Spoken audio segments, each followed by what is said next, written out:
We had two debates. I think they were very good debates. Pretty much everything was discussed, and you want to get on with your business.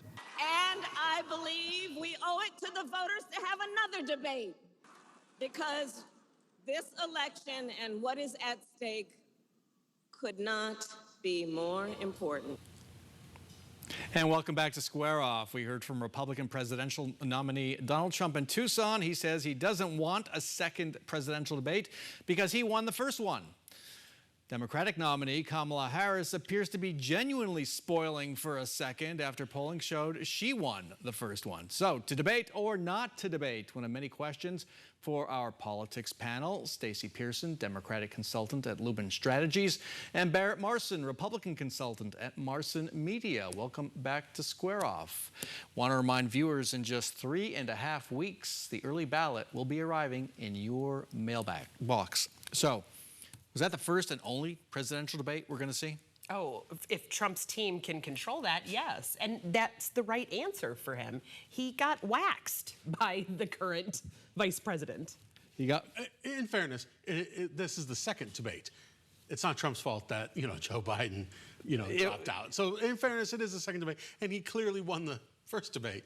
I really thought he did well in the first half of the debate. At least it was a draw, I thought, a little bit. In the second half, the wheels came off, and it was like dogs and cats fighting. Dogs and cats fighting. Or being eaten.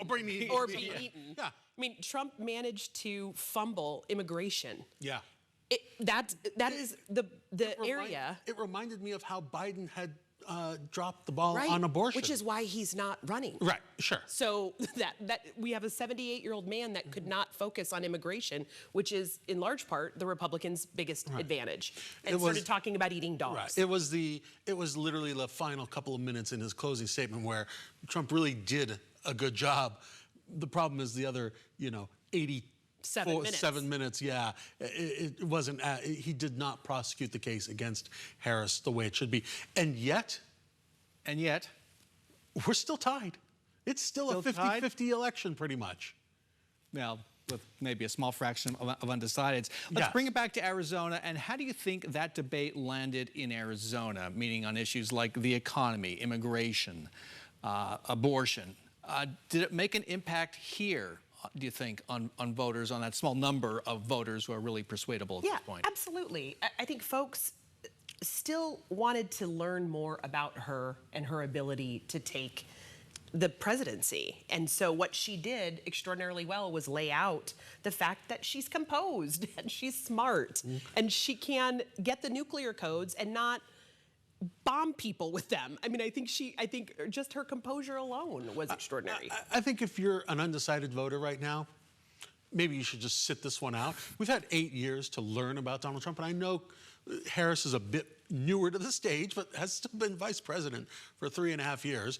But really a nominee or candidate for maybe 2 months? Yeah, right, absolutely. But if you haven't formed your opinion because of Donald Trump in this, I mean, I think he gives you all you need to know whether you support him or oppose him. He's given you that information, and I don't know that it matters who he's running against so much, because he is the lightning rod, whether to support or oppose. Let's listen to one of the things that made him even more of a lightning rod, that soundbite. CNN reported that Trump and pets, the words Trump and pets and dogs, eating pets, was a top search the other day. Here's what Trump said during the debate and again in Tucson. Let's listen.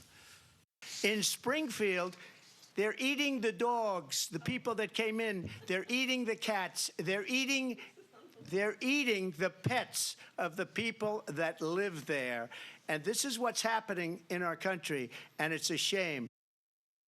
Over the years, my wife would send me dog TikToks, right? So finally I had to download TikTok. Now my entire TikTok is like dogs with Donald Trump playing in the background. That's it. That's all TikTok is right now, at least my TikTok. And so I do actually think that most of the conspiracy theories that are out there with Trump never really make it into the mainstream. This one absolutely has, because let's face it, people like animals more than people. I think this gets back to something you said earlier. If Joe Biden had said that during a debate, would people have been calling for him to just get out, old man? Absolutely. Absolutely. I mean, if he was talking about that level of insanity and such a racist trope to talk about immigrants eating strange things, if that was Joe Biden, he would have to step aside. Yeah, it's one thing to put it on Truth Social or X or whatever, but it's a whole nother thing when 67 million people are watching and you talk about it in the debate where it has not only no basis in reality, but it's just strange. Just strange. Got to end it there. Barrett, Marson, Stacy, Pearson, thanks so much for joining us. Thank you.